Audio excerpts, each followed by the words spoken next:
3,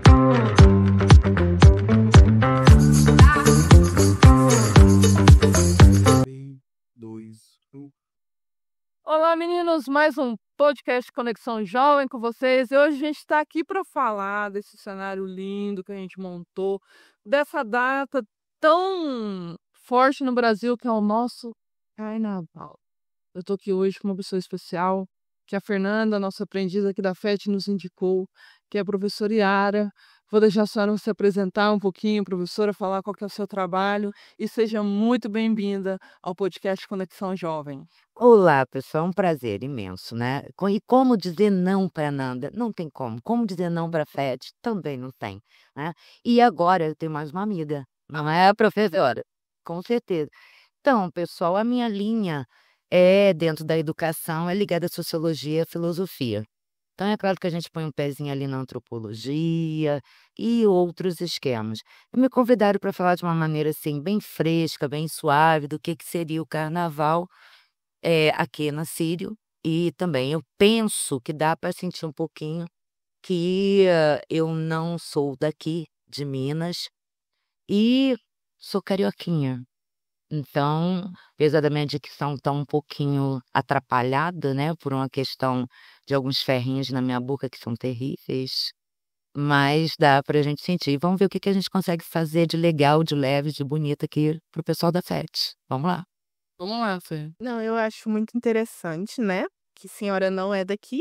E a senhora pode trazer essas duas visões. O carnaval aqui em Uberaba, no Sírio-Libanês, e também o carnaval lá no Rio de Janeiro. É a gente que não tá no Rio, né? A gente tem aquela visão, né, estrondosa, né, do Carnaval do Rio, que é uma coisa que o pessoal começa a preparar quase um ano antes. Termina um, eles já estão preparando outro, né? Eu fiquei muitos anos em BH, então lá tem muitos bloquinhos, né? Então em novembro já começa o ensaio dos bloquinhos. E é um carnaval muito gostoso também. Muito, um carnaval diferente. Muito gostoso. Eu não sei nem que eu sou muito de carnaval, mas em Belo Horizonte, eu falo que Belo Horizonte me cativou um pouco, porque eu ficava lá admirada, olhando cada bloquinho, cada bairro tem uma característica específica lá, né? E saber um pouco da sua visão, né, da carioca da gema, gente. Dá problema nisso, mas Falando do Rio, para nós isso é muito gratificante. aí. Gostaria de começar, né, perguntando um pouco sobre o significado da palavra carnaval, né? Porque muitas pessoas não pegam essa essência.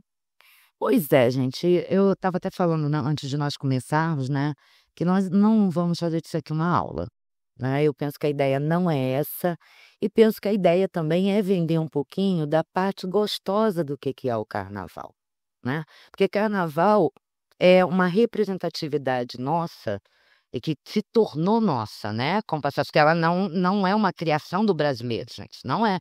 Né, o carnaval existe desde que os tempos existe, a gente pode ir para Nova Orleans, a gente pode ir para Veneza, então tem vários carnavais pelo mundo, né, e cada um com a sua característica, mas de qualquer maneira, carnaval é a festa da carne, é a festa da carne.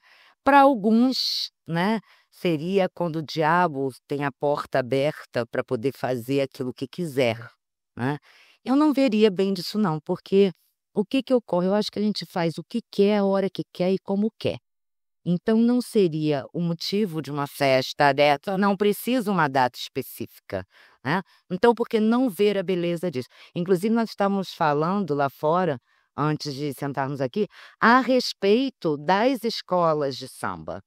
E a beleza que é você ver a história ser contada.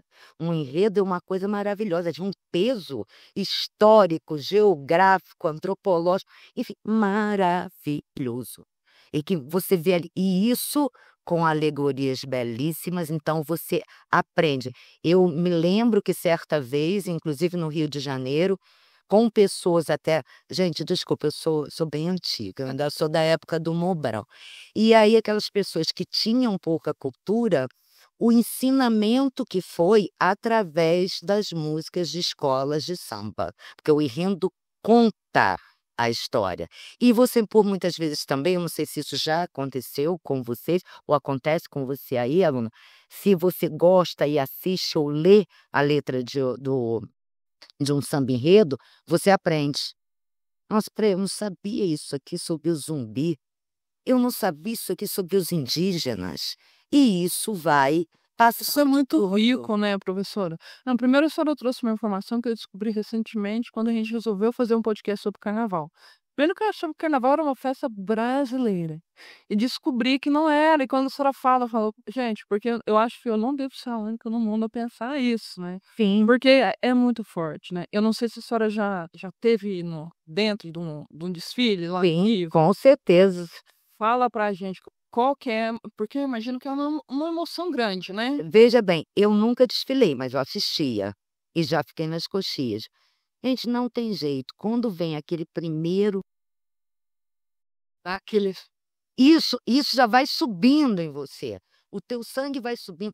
É muita gente. E veja bem, eu sou da época ainda que não havia o sambódromo, não era feito na Presidente Vargas. Então, ou seja, toda aquela preparação, e quando começa, e a coisa mais linda do mundo. Quer dizer, você começa com primeiro a batida e vai o quê? Vamos chamar a escola, gente. Comunidade! E quando esse comunidade vem, gente, arrepia, tá na alma. Isso sabe, é bonito, é brasilidade. Apesar de não ser nosso, nós o quê? Nos apoderamos de alguma forma, né? E assim, nosso por uma mistura. Porque veja bem, você tem o batuque, mas não o batuque que iniciou, quando iniciou, era um batuque mais chegado para o europeu, aí de repente você vem com o batuque do africano e você vai fazendo essa miscigenação. É a famosa abrasileirada que a gente deu, né? Sim, olha que uma outra coisa linda, gente, linda, linda, linda, linda, linda, numa festa dessa origem, a mistura. Tudo bem, eu tô colocando muito lá, né, de repente para o Rio, aqui é menos um pouco. Aliás, já teve, eu me lembro quando eu cheguei na cidade, tinham desfiles, tinham as matinês aqui no Círio, e tinham alguns desfiles também, e isso foi morrendo ao longo dos anos. E sim, eu penso que é o pouco investimento na cultura. Então, eu acho muito legal, muito bonito que a FET venha abrindo essas novas frentes. Então, foi um pensamento nosso, né, Fê? Porque a gente estava preparando outro podcast, né? E de repente a gente olhou, alguém falou alguma coisa do carnaval, eu falei, mas a gente tá no único lugar no mundo que quando eu era criança, entendia que tinha que, né? E hoje a FET tá nesse espaço, né? Tive uma aula que é no Círio, viu, gente? Pela professora, a gente fala tanto na Síria, né? E eu imagino, eu criança pensando no carnaval, acho que de manhã era matinê, eu sei que de manhã era para as crianças. Tinham 3 horáriozinhos, né? Mas, por exemplo, quando eu cheguei aqui, que eu falei, tem em torno de mais ou menos 24 anos que eu tô aqui. Então, o que ocorre? A minha filha era pequenininha e meu filho pré-adolescente. Pré-adolescente não, gente, ele já era adolescente. Nossa, estou muito velha. Mas o que ocorre? Era muito salutar, era gostoso. Esse espaço aqui, eu acho até que vale a pena, mesmo com a conversa do carnaval, abrir uma lacuna, um parênteses aqui, a respeito do que é esse prédio, do que é esta estrutura, gente. Sim, com certeza. Nossa, Estrado muito mais profundo, né? sim, é um prédio que ele tem toda uma história. Ele não tem só a história do carnaval, ele tem várias histórias. Aqui haviam vários ambientes. Então, ou seja, se você queria um ambiente mais intimista, você tinha a parte de lá. Se você queria o salão, grande aqui, tinha um salão lá embaixo, perto da piscina. Eu me lembro que tinha um que tinha muita festa de 15 anos, casamentos, né? Ontem o meu irmão teve aqui, ele virou pra gente e falou assim, ele falou, o aniversário de 80 anos da vovó foi aqui, eu mesmo não lembrava, né? Então, ele veio, ele falou assim, me leva na fonte, deixa eu ver a fonte. A fonte. Tem muitas pessoas, né, dentro desse parênteses que a senhora fez, que tem uma memória afetiva, né? Os meninos que estão aqui hoje, eles vão ter uma outra memória afetiva viva desse espaço. Desse espaço aqui. Mas para uma geração, algumas gerações atrás, tem a memória, né? A memória do carnaval, a memória das festas, das grandes festas, e também do clube, né? Do clube. né? Então, quer dizer, era um clube que teve momentos dançantes, era um clube que se fazia determinadas reuniões. Eu, inclusive, peguei uma parte, uma época do Sírio, que alguns eventos da prefeitura aconteciam aqui. Então, o primeiro casamento comunitário foi feito aqui, né? Foi a equipe que eu trabalhava na prefeitura. Então, ou seja, tem várias. E uma coisa que eu acho bem interessante é que o Sírio também ele passou por fases assim de resgate.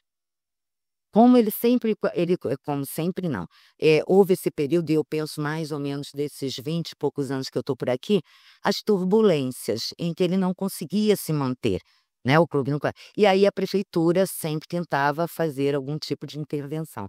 Então teve vários momentos em que houve essa parceria, e penso que foi muito interessante quando do governo o último governo do Paulo Peal, ele pegar e falar: "Não, gente, teve Funel, aqui teve várias coisas". E de repente falou: "Não, olha, talvez a FET seja o lugar, assim, que vai cobrir", pegar a FET e colocar lá dentro uma coisa mais expansiva, que possa proporcionar coisas maiores para esses jovens, né. E aí vem, na época do Calegari, trazendo para cá. E a Soninha participou de todo, né, de todo esse processo, a Sônia Manzano. Então eu penso assim, e cá entre nós, vou abrir outro parêntese aí. Sônia Manzan, né, professora Sônia Manzan, professora Sônia Manzan. E também professor Eduardo Calegari, que trouxe isso, né, que fez. Então veja o aproveitamento desse local. E não sei, eu vou dar uma coisa assim, aproveitando essa coisa do carnaval, quem sabe vocês não utilizem algumas partes do prédio, eu estava observando isso, para contar essa história. Algumas pinturas, alguma coisa que remonte à história que o Sírio traz da cidade de Uberaba, porque tem várias coisas, né, gente? Ali embaixo, inclusive, no térreo, tem várias imagens, na verdade, Não é? E talvez, assim, também fazer uma coisa mais aberta, e o professor Alain entende muito disso, não é? Sim. Então eu penso que seria uma coisa maravilhosa, porque cria um ar juvenil, e esse ar juvenil, ele como é que se diz? Ele resplandece melhor, ele floresce melhor, né, dando uma outra roupagem para cá.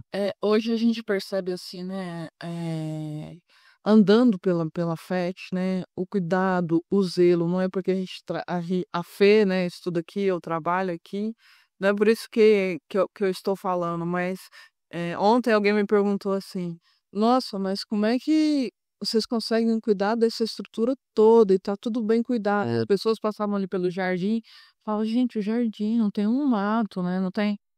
Porque é isso, né, eu acho que a Sírio é o patrimônio histórico da cidade, né, e hoje a FET tem o prazer e a honra de estar instalada aqui nesse prédio, ele nos atende de uma maneira, né, linda, a gente consegue, né, teve um podcast que a gente fez falando sobre o grafite, e lá embaixo a gente consegue hoje ter um ateliê. Isso é Olha maravilhoso. que coisa linda que vai se formando com esses jovens, né, você tá sentada do lado de uma poetisa. Sim, é verdade não, mas eu conheço, eu ajudei a formar, tá.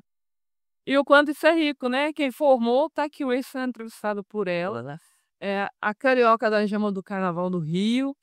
E me conta, no Carnaval da Sírio, já veio, já dançou, já Igual eu te falei, pulou? o adulto, eu não frequentava, mas os meus filhos sim, igual eu te falei que eu trazia minha filha, trazia o meu filho, né, meu filho ficava acompanhando a minha filha, coisa e tal, e as matinês aliás, era uma coisa que eu penso que tem que voltar, pessoal. Vamos investir um pouquinho nisso, não vamos desmascarar, tirar o estereótipo, dessa coisa: "Nossa, é algo do mal". Algo do mal não, quem faz o mal somos nós. Vai depender de como você desenvolve isso, como você faz isso, como você passa isso. Então, é salutar até para as crianças, porque não: só vamos colocar marchinhas de carnaval. Que ótimo, é um resgate histórico, é um resgate histórico, não precisa colocar um axé. Coloca o que você quiser, mas, ou seja, essa coisa participativa e manter a história viva, né, o carnaval é vida. E é bem interessante também, né? Igual a senhora falou que os, eh, as músicas do carnaval, elas trazem muito da história do Brasil. Tanto que o ano passado teve uma música que eu escutei, né, na época do carnaval, que falava sobre o nome do Brasil. Que na verdade não era esse nome que o Brasil tinha antigamente, era. Aí eu esqueci o nome agora, me fugiu. Vamos ter que pegar esse enredo. Eu tô com ele na ponta da. Mas é sempre assim, a gente tá. Na verdade, eu até sei qual é, mas não vou falar. Ah, ela quer fazer vocês pesquisarem, tá? Gente, ela é professora, não se esqueça. Vamos ver se desse podcast surge outras coisas, outras ideias, né? Coloca lá na legenda, lá, qual que era o nome que o Brasil tinha. Vamos ver quem vai acertar. Não vale pesquisar, hein? Talvez lá no samba, samba enredo dos anos 70, anos 80, se eu não me engano. Mais ou menos isso. Eu acho que deve ter uns 2 ou 3 enredos lá que vai dar uma luz aí. Ó, tá feita a lista. Talvez. Vamos lançar o desafio aí nesse carnaval. Talvez. E também pode ser que não, aí eles vão, não, fala pra ela que ela errou a data. Não tem problema não. Tá sob controle. Né? Professora Yara, eu acho que é muito rico essa conversa, até por isso a nossa intenção ao gravar um podcast, quando eu e os meninos sentamos, é falar disso, né, dessa cultura que é tão importante para nossa sociedade, para o nosso país. Posso fazer um adendo? Pode, Que foi algo que nós conversamos lá fora e que acabou que você não trouxe nesse momento. É a questão também da importância, essa cultura do carnaval, de como ela se dá, e até nos grandes centros, não adianta, eu vou usar como exemplo o Rio de Janeiro, que envolve outros detalhes. Essa cultura ela vem aí também investida de uma questão social, de uma questão política, de uma questão econômica, né?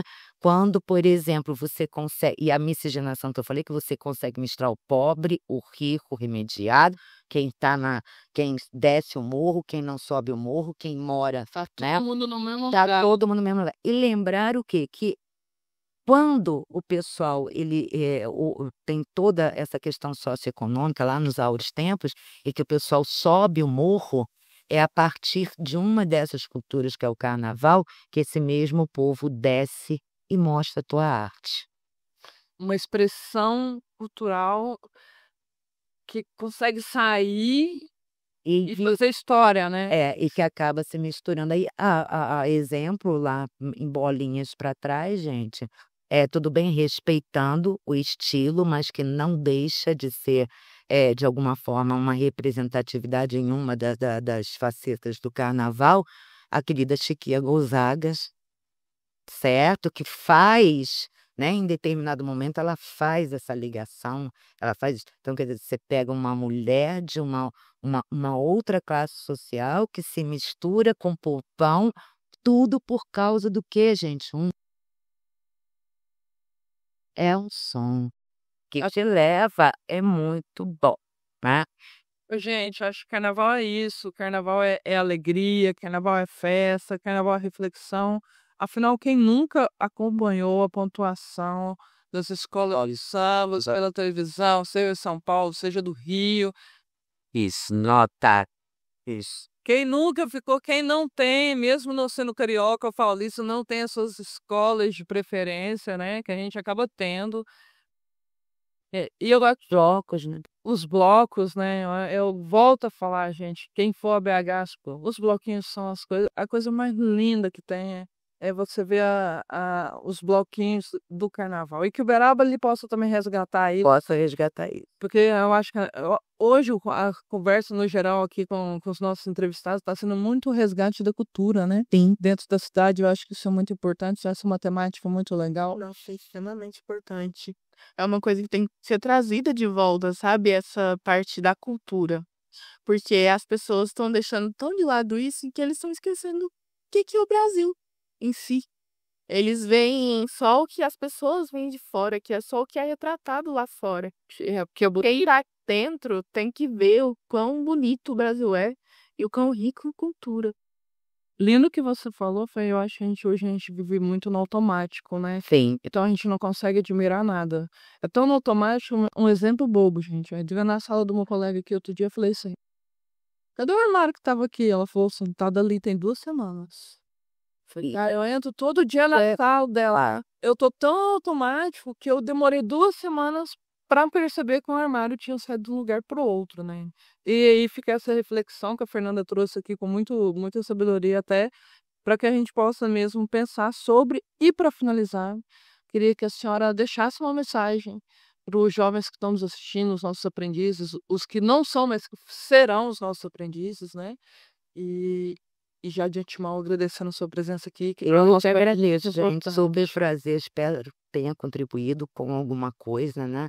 Nesse bate-papo, porque afinal é aquilo que a gente tinha combinado, né? Não é uma aula, é um bate-papo. E eu penso que eu vou deixar o recado na coisa que você falou do aprendiz, né? E que me faz lembrar Gonzaguinha, que me faz lembrar samba, né? Que a vida é bonita, bonita, bonita, bonita, né? E aí, o que que acontece? Nós somos aprendizes. Então, essa questão, quando a gente pensa em aprender, é reaprender também. E que vai de encontro àquilo que você estava falando da automação, que você falou da automação. O fato de quando você entrou na sala e você falou, mas peraí, como que eu não notei? E aí você para pensar e fala, eu vou reaprender. Então, somos eternos aprendizes e está sempre bom olhar, renovar e que as coisas se transformam a partir do nosso olhar e da nossa participação, a partir da nossa vontade de querer fazer acontecer. E cultura é base. Sem ela, não dá para ir a lugar nenhum, não. Fica um vazio, um espaço que não dá para ser ocupado. E mais uma vez eu agradeço demais esse espaço. Eu muito, mas muito, que eu estou muito feliz de estar aqui. Nós chamaremos mais vezes, né, Fê? Com certeza. Pessoal, obrigado pela participação de vocês, pela audiência de vocês. Aguardem os próximos episódios. Toda quarta-feira sai um episódio novo lá no canal do YouTube da FET. Quem não segue a FET, segue lá no Instagram, segue no YouTube, para que vocês estejam por dentro de todo esse material tão rico que está sendo produzido aqui. Não é pela Luciana, tá, gente? Não é pela professora Yara, não é por ninguém que a gente entrevista, mas sim pelos nossos aprendizes que estão se dedicando. Hoje a gente está aqui inaugurando a nossa sala do podcast com muito carinho, fazendo a nossa primeira gravação aqui. Então, que vocês participem cada vez mais e que essas mensagens que estão sendo ditas aqui consigam alcançar cada vez mais alunos da FET e fora da FET também.